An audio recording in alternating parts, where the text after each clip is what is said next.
Hi everyone, Ashton here from iCanMed, and welcome to this video where we're going to talk about situational judgment. Now, situational judgment is one of the trickier question types in the UCAT. First and foremost, it is actually not part of the cognitive section for the UCAT. In fact, they call this the non-cognitive test of the UCAT. This means that situational judgment score is not combined with the first four sections. Okay, the first four sections is part of the logical reasoning aptitude. So they combine the scores together for the first four sections of the UCAT, and usually from that you get your percentile ranking. So 99 percentile is like the best ranking you could possibly get in the UCAT that we're all striving for. With the situational judgment subtest, they don't actually give you any ranking for this subtest. They only give you your scaled score from 300 to 900. Okay, so it is separate and it is not used to determine your percentile ranking. Okay, a reason why that they separate this from the first four sections of UCAT is mainly because it does not test logical reasoning. It tests something else altogether, which is your situational judgment. So you're going to be given several situations and you have to judge those situations depending on the question type that you are given. There are two question types. Okay, first is the appropriate question type, and second is the importance question type. So in the appropriate question type, you're judging how appropriate certain responses are on a scale of 1 to 4, because there's 4 different answer options. With the importance question type, you are judging how important certain considerations are in that situation. So what should you be thinking about in this situation? And then you are given those considerations and you again have to rank it as A, B, C, or D. Okay, now we'll be diving today into the appropriate question type, which is more dominant in situational judgment subtest. It actually accounts for almost 2/3 of the situational judgment subtest. Okay, now with all the situations, you have to realize and change your mindset. This is no longer a logical reasoning question type. With the first four sections, logical reasoning, the information that they give you was always new, was always something that you have never seen before. So whenever you answer the questions, you always answer the questions based on just the information that they give in front of you. Okay, with situational judgment, it's slightly different. Of course, you have to use the information that they give in order to answer the question. However, you also have to pool your resources on knowing what's appropriate and what's inappropriate in certain situations and make that judgment. So you do have to do a little bit of homework for situational judgment. You need to know what is right and what is wrong, what is appropriate, what is inappropriate, what is important, and what is unimportant. Okay, now, for a lot of people, this subtest is just testing your common sense. Okay, so what should you do in certain situations? Okay, now for a lot of people, they'll realize, oh yeah, that makes sense. I should be doing this in this situation. Yeah, I can see why. That seems sensible.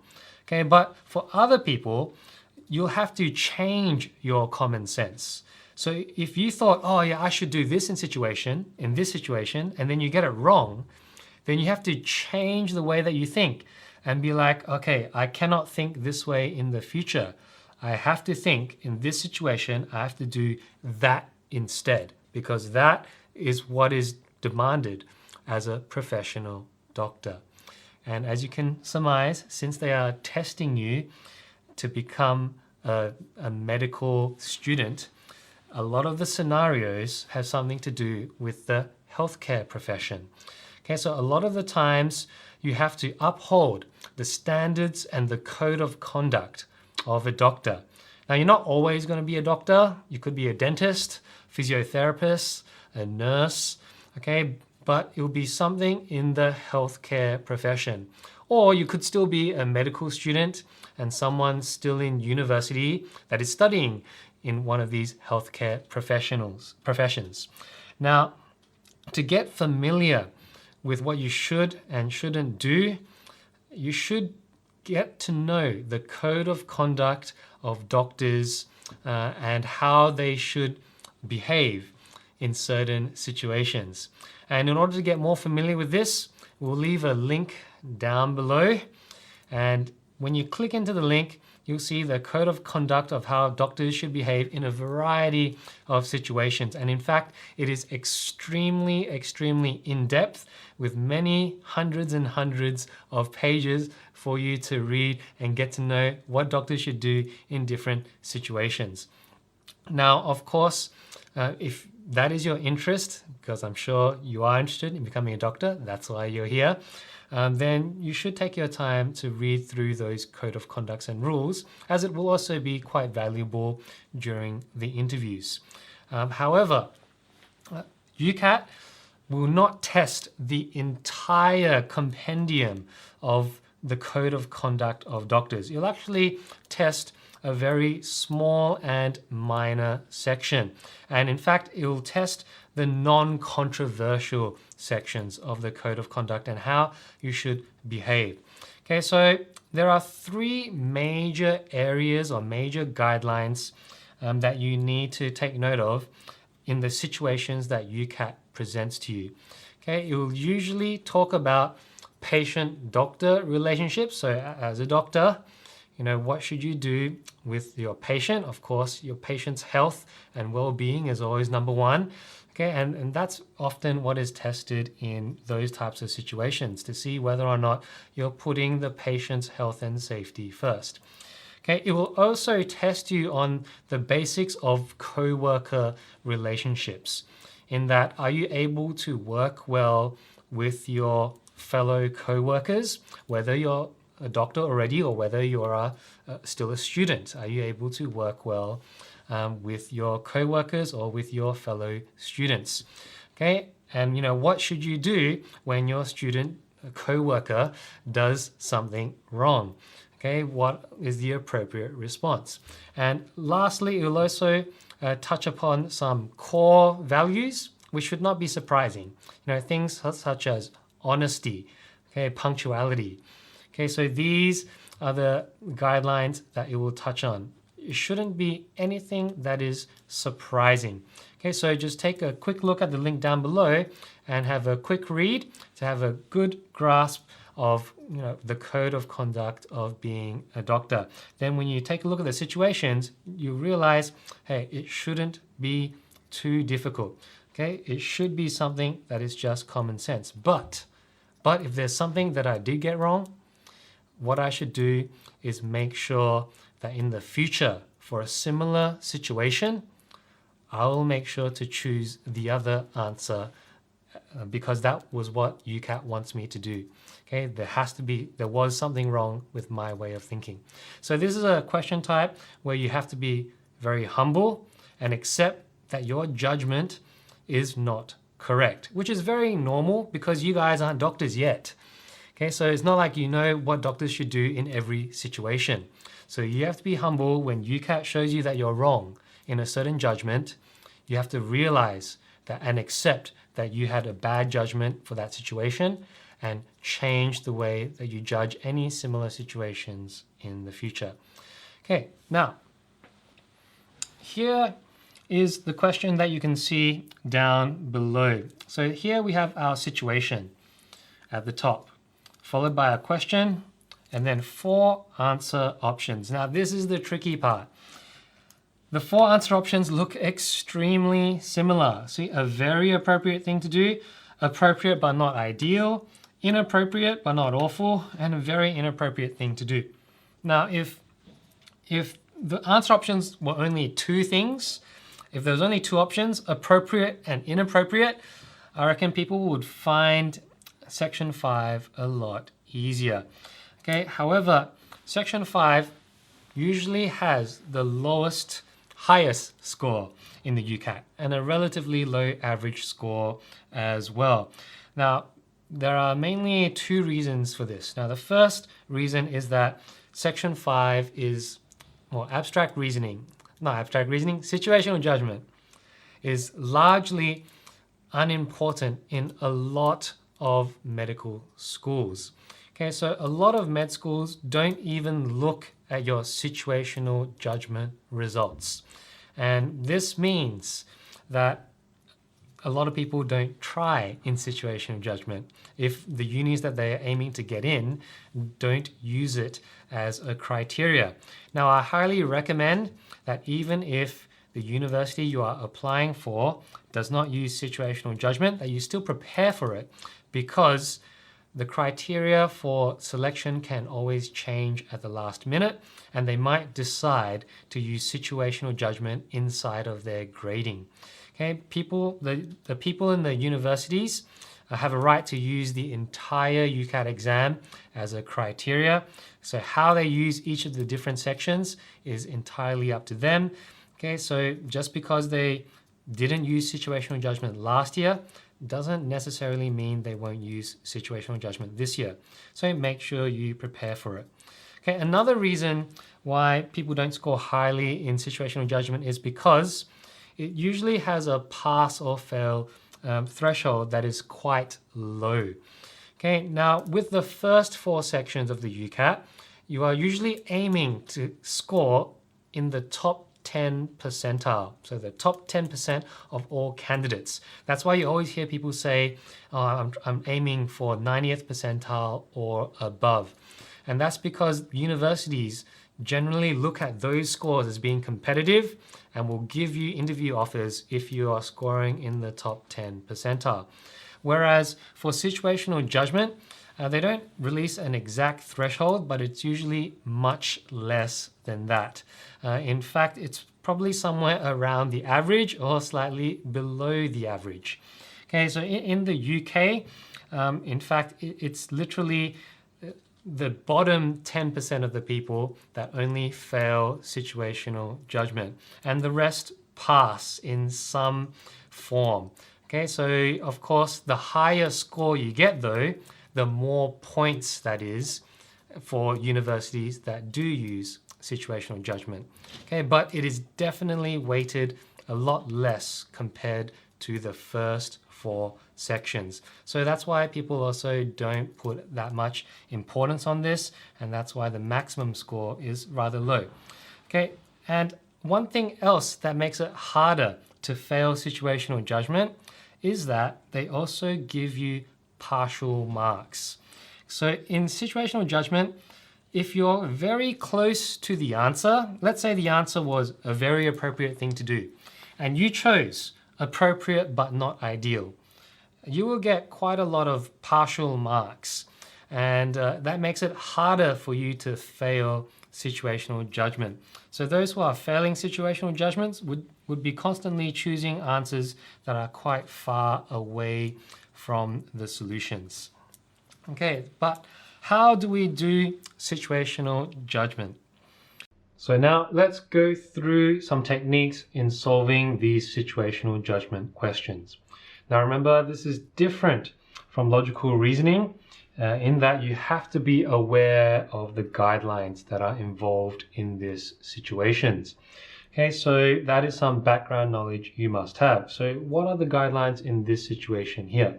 Now every situation is going to be different. Okay, so apart from knowing the guidelines, as you're reading the question, you have to get very familiar with the situation itself. So who are the characters? How are they interacting with one another? Okay, and are the other characters co-workers or are they patients? Because that's essentially the 2 major groups that you'll have, co-workers and patients. So here it says, Claudia is a medical student completing her clinical placement at a hospital. So that's our first character. Our first character is Claudia. Now, who are the other characters? During a consultation with a middle-aged patient, he informs her that another patient, Mr. Adash, has been visiting all the patients on the ward and advocating his religion to them. So here, In orange, I'm going to highlight that there's an interaction with a patient who's talking about another patient, Mr. Adash. Okay, so it's going to be a patient-doctor type of relationship. So you need to be aware of all the patient-doctor guidelines when you are deciding whether something is appropriate or inappropriate. Okay, continuing on. Okay, the middle-aged patient also tells Claudia that a few of the patients on the ward are unhappy about Mr. Ardash's behavior, but do not wish to say anything in case any of the doctors share the same religion as Mr. Ardash and become offended. Okay, so here it's telling us a little bit more of the information. Okay, so this is the part that you have to address. Okay, that a few patients are actually unhappy about the situation. Okay, so they do not want this situation to continue. Okay, but they're too, you can say shy, too introverted, because they say they do not wish to say anything in case other doctors share the same religion and become offended. Okay, so how appropriate are each of the following responses by Claudia? So as this doctor in this situation during your clinical placement, what should you do? So at this point, after reading the passage and realizing you are Claudia and you have to find a response in what to do, you should already have a fair idea of what the right thing to do is based on the guidelines. Okay, and what were the guidelines? Patient-doctor relationships. If a patient is unhappy, what do you reckon you as a doctor should do? Obviously, it's inappropriate to do nothing. So it should be more appropriate that you should try and help these unhappy patients by either talking to them and also talking to Mr. Ardash to make sure that he can be more mindful of these patients and change his behavior so that he will not make these same patients unhappy again. Okay, you don't have to go into specifics. You don't have to go and say, oh, you should tell Mr. Ardash to do step 1, step 2, step 3, step 4. No, you can be quite general in your responses in formulating what you should do. You should just say, oh yeah, you should just do something about this, help the patients who are unhappy, and maybe have a word with Mr. Ardash to be more mindful so that these patients are not unhappy. Okay, so it's just a general idea of what is the ideal response. And if any of the responses in the question matches that ideal, then you would select A, that it's a very appropriate thing to do. Okay, now B, answer option, is when it's appropriate but not ideal. So what's the difference there? So A was when it matched your ideal. So it's very positive response. It's very close to the ideal according to your guidelines. That's really good. Okay, B is appropriate but not ideal. So appropriate means it still has a positive outcome, but there are some small mistakes in it. Okay, so some small mistakes in it, it's not the best outcome. Okay, so it's still positive but not the best. Some visible flaws. Now, C, inappropriate, means that it is inappropriate but not awful. So it's either neutral or slightly negative.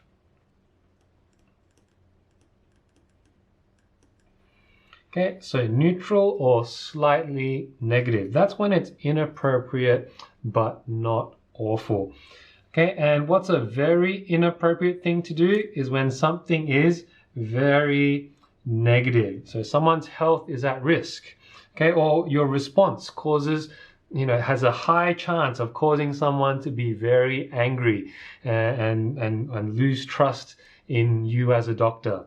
Okay, so that's a very inappropriate response. So here you're trying to judge between these 4 options. 2 of them are positive, 1 is ideal, 1 is still positive but has some flaws, and 2 negative answers. Okay, this one inappropriate but not awful is slightly negative and can sometimes be neutral, but definitely it's not positive. And D, very inappropriate thing to do is when something is very negative, someone's health is put in danger, okay, or your response is very insensitive. That will definitely make someone very angry. Okay, so that's a very inappropriate thing to do as well.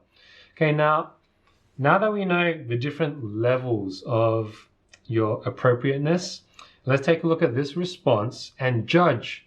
Does it belong to level A, B, C, or D? Okay, so this response says, find Mr. Adarsh and ask him to stop talking to other patients about his religion. Now you have to remember, this is always the first initial response that you do. Okay, so the first part, is it okay to find Mr. Adarsh, to talk to him? Yes, it is. Okay, it's fine to talk to Mr. Adarsh before you talk to the unhappy patients. Okay, so you can go up to Mr. Adarsh, and what would be ideal would be you go up to him and you say something along the lines to be a little bit more mindful, because some people do not want to be approached and talk about religion. Okay, so and that would be the ideal thing to do. However, here it says to ask him to stop talking to other patients about his religion. Is that an appropriate thing to do, or is that an inappropriate thing to do? Do you think it's appropriate to go up to a patient and tell him, hey, you should stop talking about your religion? Okay, so essentially that sometimes maybe misconstrued as a little bit of a religious persecution there. So it should be that it is an inappropriate response, because you have no right to stop someone else's right to talk.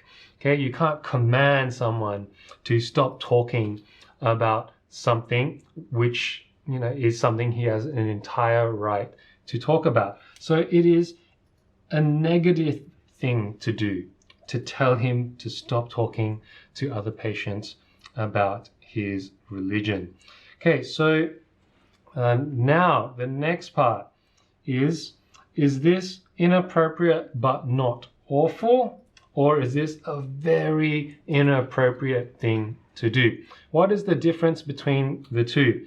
Usually, a very inappropriate thing to do is something very overt, something even borderline extreme, that you can very obviously see that something is wrong. Someone's life is in danger, okay, or maybe you've sworn at a patient, okay, or maybe you are doing a crime. Okay, so this situation here, when it's like stop talking to other patients, when you're talking to, you find Mr. Adarsh and ask him to stop talking to other patients about his religion, is not that overtly wrong. Okay, it is something which is not an awful thing. So you would select C. There are many more, much more overt, much more awful responses you could do, like find Mr. Adarsh and command him to stop talking, otherwise you threaten him by gagging him with some sort of cloth. Okay, so that would obviously be a very inappropriate thing to do. Another very inappropriate thing to do might be to find Mr. Adarsh and then lock him in a room so he doesn't have a chance to talk to other patients. Okay, so that would be a very inappropriate thing to do. Whereas this response here, okay, yes, it is inappropriate, but it is not awful. Okay, it's not overtly bad. Okay, so that's why this answer belongs to C. So that's how you do appropriate question types. Okay, you make sure you read the situation and understand every single party involved in that situation. You see how they are related to one another. Okay, you find the part where there's something questionable going on, or someone that's unhappy, and you find the problem that you need to address. And then using the guidelines, you realize what you should do in that situation as an ideal. Then you compare each of the responses to your ideal and and judge it as very appropriate, appropriate, inappropriate, or very inappropriate using the scale that we just went through. And you just keep doing that for appropriate question types. Of course, remember, if you get a question wrong, then there's something that you did wrong in that process. Okay, whether it's not being familiar enough with certain guidelines, not realizing that this part of the situation is really important, or not realizing the relationships between different characters in the situation. Okay, you'll have to really identify every single aspect of the situation and find exactly what went wrong in your thinking process, in your judgment process. Okay, so I hope you enjoyed this video. Make sure you check out the rest of our videos if you liked this one.